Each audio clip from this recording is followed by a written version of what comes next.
This week in comic books, we get Batman, and we're doing something really cool with Batman. Even though it's standard form for the writer, I like what we're doing there and I want to talk to you about it. Also, in the lands of Marvel, we get a new Punisher that has all of our favorite stuff in it, therefore making him the old Punisher, just a different name. We'll talk about that. Also in Transformers, you know I'm going to talk about Transformers. Some of my favorite stuff is happening in Transformers right now, and I want to share with you what's coming up with it. That and a few other comic books, but as always, it's getting cold outside. That means we need something warm to drink. Let me pitch you some coffee real quick. Hey, what's going on, folks? This is your boy Pocan Joe to talk to you about Coffee Brand Coffee. We serve people that are tired of gimmicky advertising and branded companies that want to lecture you. At Coffee Brand Coffee, all we want to do is serve you freshly roasted coffee wherever you're at, whenever you want it. Consider Coffee Brand Coffee. Check us out, check our reviews out, and use promo code POCANJOE or the link down in the description to save yourself some money. Give me the opportunity to get you a delicious cup of coffee. Welcome back, you wonderful weirdos. It's another new comic book day, and I am excited because we got some really cool stuff to talk about. So let's strap in and get started. Let's kick this off with Batman number 139. We got a new story arc going. This is the cover I picked up. All these are going to be the covers that I picked up. Go get this. Just go get it. Go get it and read it. Chip, our boy Chip, the writer in it, he's going to do his thing where he's going to take a personality trait and make a completely a separate person out of something that makes up a person. And in this one, we've been kind of hinting around this a lot here in the Batman run, and it's finally come to that point to where the Joker may have broken the Batman as he goes out and he kills like the mentors, right? And threatens the mentors that made Bruce Wayne into Batman, right? If you don't know, Batman's whole thing was, after parents died, went off and learned from the world's best on anything and everything. Just learned from them all. And then comes back and puts it all inside of the character of Batman, all these skills and traits and stuff, and that's what makes the Batman that you have now. But while that goes on, other things kind of develop. Different personality traits, if you will. And we're starting to kind of see that in here. And I really like it because the sadistic one's coming out. The one that's just, I've had enough.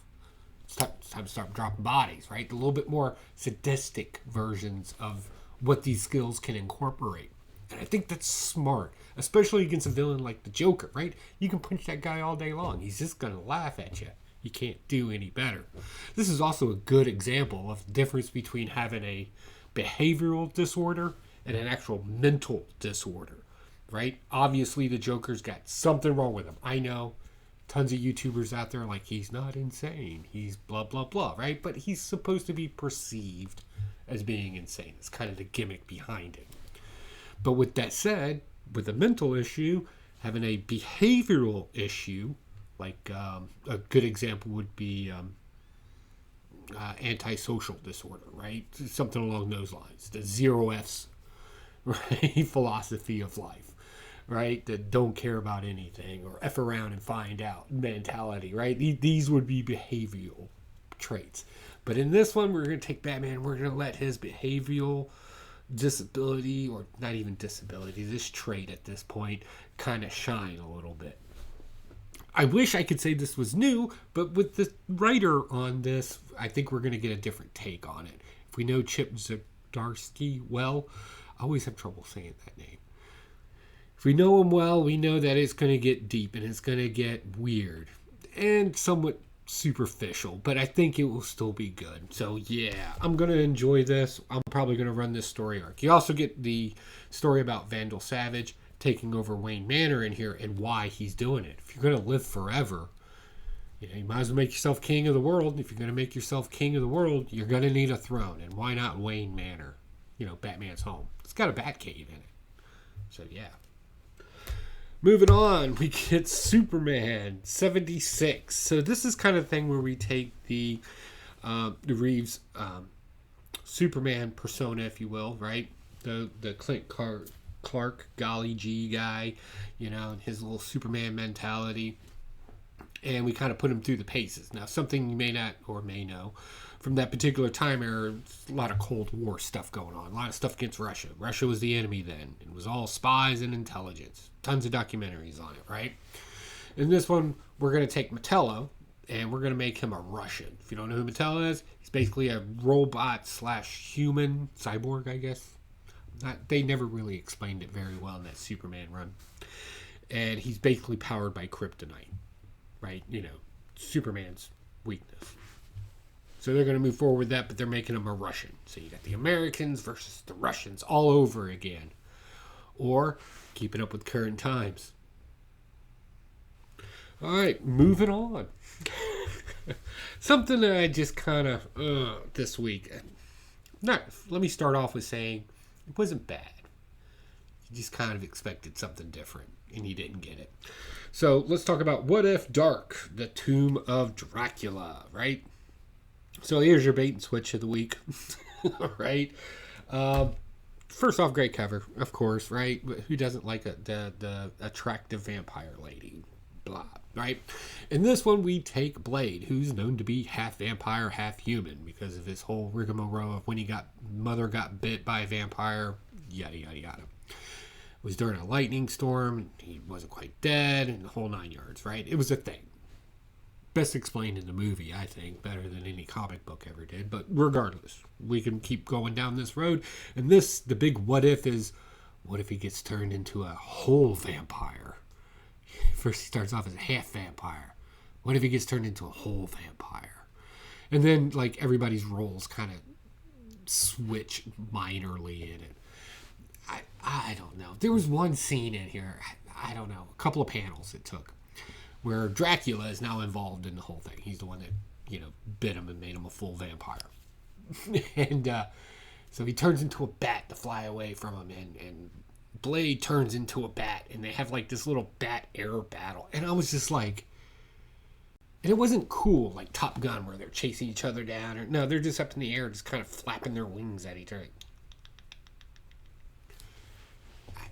I was like, oh, like this. Like, this is supposed to be scary, right? Like, oh, and it came off very cheesy. But, of course, at the end, Blade being Blade, full vampire, half vampire, hates vampires either way, he ends up destroying himself and Dracula and everything else in a pretty little neat packaged bow. And I don't know. I felt like it was just kind of chintzy put together. Like, it was just phoned in. Like, they just had the conversation on the phone and then just published the book. And again, it's not to insult any of the writers or the team working on it. I don't know. There's just so much more you could have done with that. Like, making it a horror story. Because vampires. Alright, moving on. Punisher is re-releasing, but it's not the Frank Castle Punisher that we all know. I, of course, had to go with the Scotty Young there because I'm married and my wife's a weirdo about Scotty Young covers. Regardless. So in this one, we actually get Joe Garrison. If you don't know who Joe Garrison is, there's a whole thing about it. He's basically a soldier for S.H.I.E.L.D. Clean and simple, right? And he's kind of a no-nonsense, straight-up, like, soldier kind of guy, right? In this one, what happens if his family gets blown up? And, of course, he wants to find out who did it. And not for, to have a conversation or send him to court. No, he wants to drop that body. So, of course, he chases him down. And a bad guy in this one. Kind of a no-name villain, really. At least for right now, he is. Kind of goes, and something kind of cool happens. So, if you don't know, Dr. Jekyll and Mr. Hyde, right, to kind of go down a rabbit hole real quick, is a very, very popular comic book that Marvel put out a long time ago.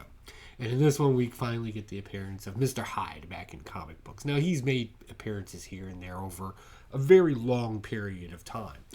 But to kind of see him in here and the whole serum and this other doctor, it wasn't Dr. Jekyll, it was like another guy. Kind of find out that, yeah, we can kind of mimic that reaction with other people. That was kind of interesting to me. I never thought of it that way. And if you want to know what the difference is between Frank Castle and this guy, same motive, right? Family killed, body's got to get dropped, but our guy's a little bit more technically advanced. So is his little person in being the person in the chair, right? Or the person behind the computer. This one, it is a female by the name of AAA. Every time they were kind of gimmicking about her name, they would only do a double A, which was weird. Like we don't know what the third A stands for. They said arms and analysis, and I'm like, it's AAA. What's the other A stand for? Alice, maybe? I don't know. But that happened in there too. But for the most part, it's action-packed. The biggest difference is this guy's a little bit more sci-fi tech. Like I said, he's using rail guns and different tech, right? Not the old C4, or as I like to call it, serious putty.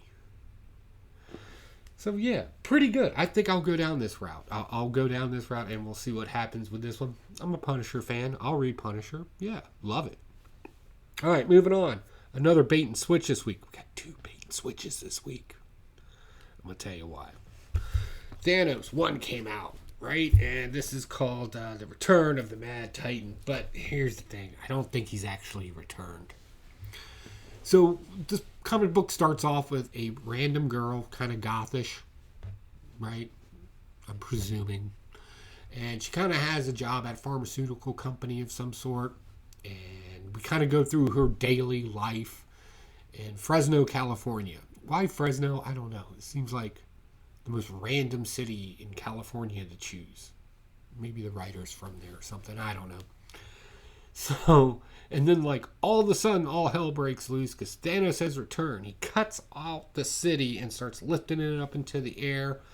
She's wigging out, having problems with it. Runs into the Avengers, this new Avenger team. Again, they're slightly off than anything else that we're reading right now. And I'm assuming this is their version of the Illuminati, right? Because they're the secret organization that handles dark stuff within the Marvel continuity.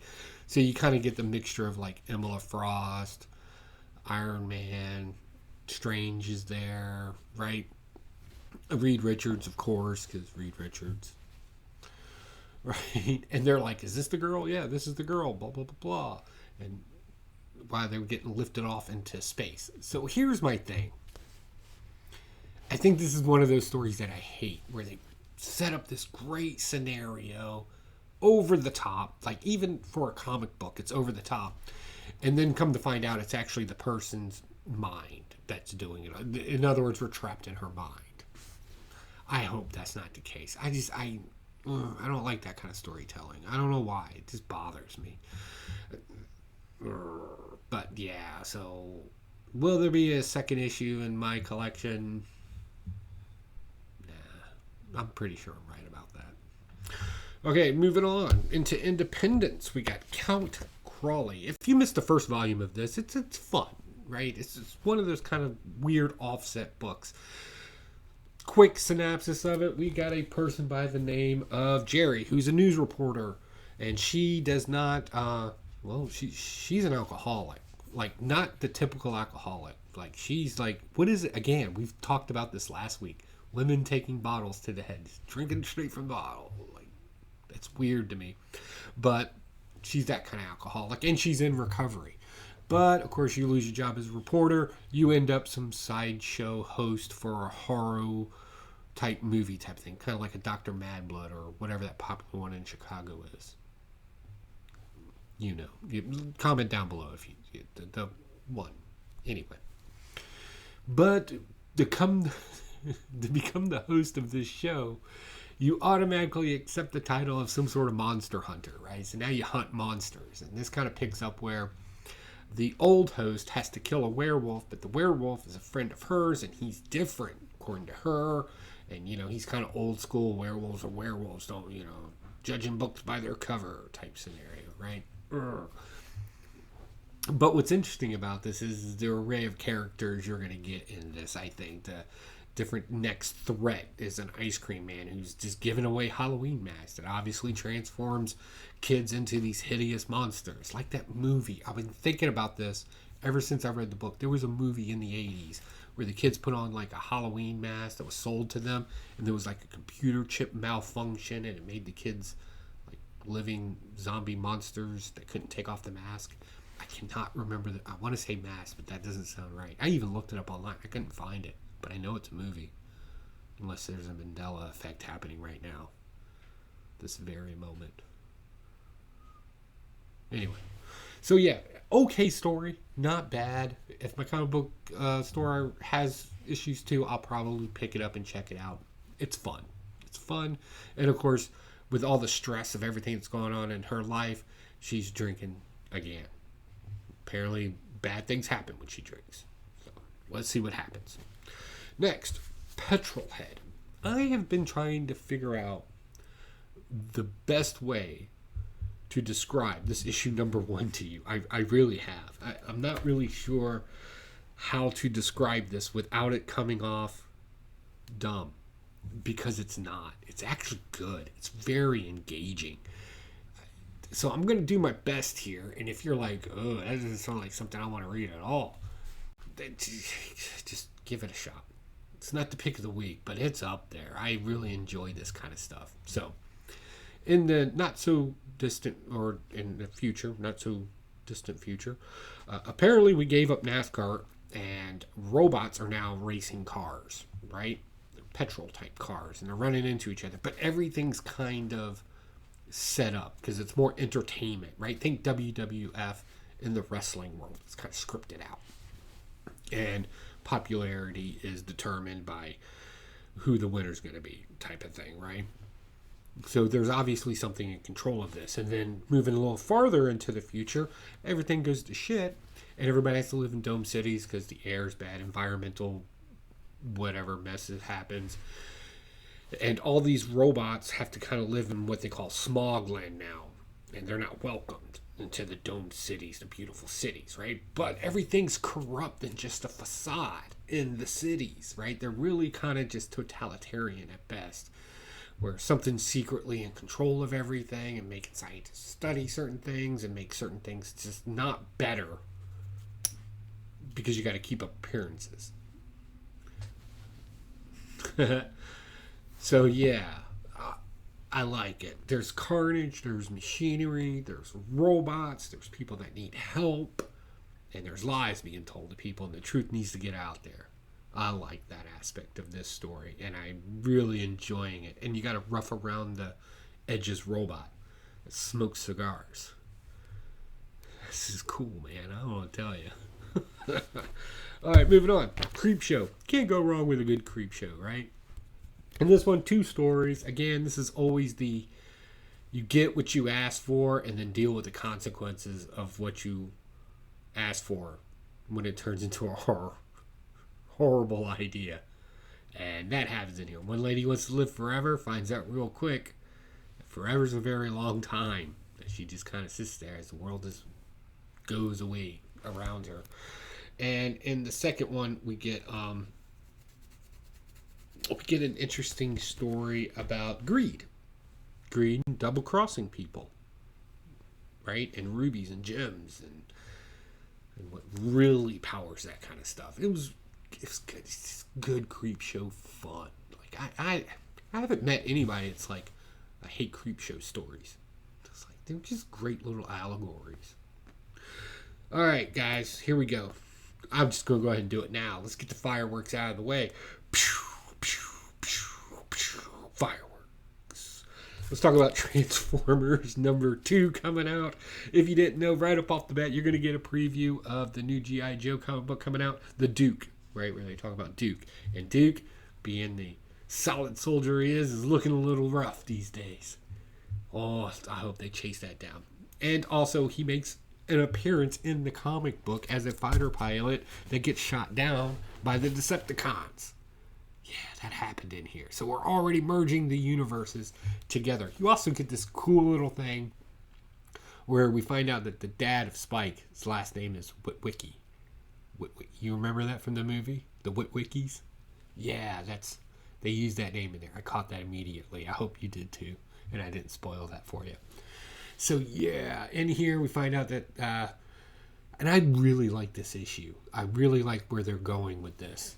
A robot from another world realizing that everything around him is super fragile. Like when he steps on the ground, there's a mark that is left.